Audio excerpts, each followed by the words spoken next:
തമിഴ്നാട് അതിർത്തിയിലെ നിബിഡ വനത്തിനുള്ളിൽ പതിറ്റാണ്ടുകൾക്ക് മുൻപ് നടന്ന അസ്വാഭാവികമായ ഒരു സംഭവത്തിൽ നിന്നാണ് കഥയുടെ ആരംഭം.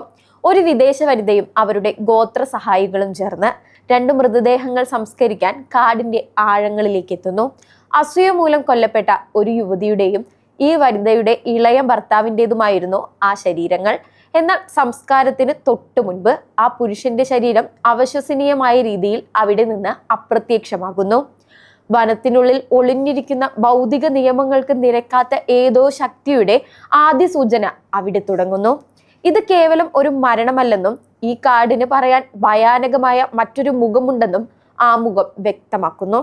വർത്തമാനകാലത്ത് സിവിൽ പോലീസ് ഓഫീസറായ ആനന്ദ് തന്റെ ശിക്ഷാ നടപടിയുടെ ഭാഗമായി ഇതേ വനമേഖലയിലെ ഒരു വിദൂര സ്റ്റേഷനിലേക്ക് സ്ഥലം മാറ്റപ്പെടുന്നു. ഭാര്യ ഗർഭിണിയായിരിക്കെ ലഭിച്ച ഈ സ്ഥലം മാറ്റം ആനന്ദിനെ മാനസികമായി തളർത്തുന്നുണ്ടെങ്കിലും അയാൾ ജോലിയിൽ പ്രവേശിക്കുന്നു.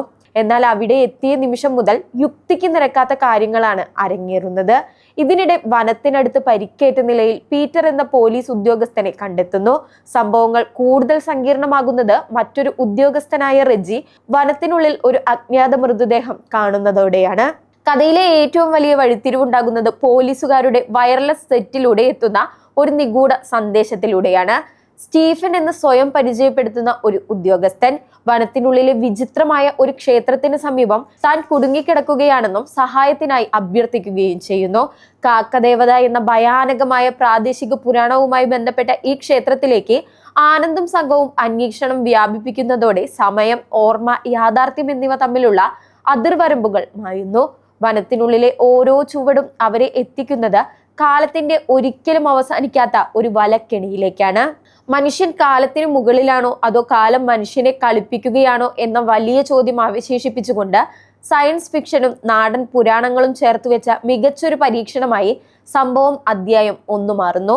ഒടുവിൽ എല്ലാ ചോദ്യങ്ങൾക്കും ഉത്തരം ലഭിച്ചു എന്ന് കരുതുമ്പോഴും വനം അതിന്റെ നിഗൂഢതകൾ പൂർണ്ണമായി വിട്ടുകൊടുക്കുന്നില്ല.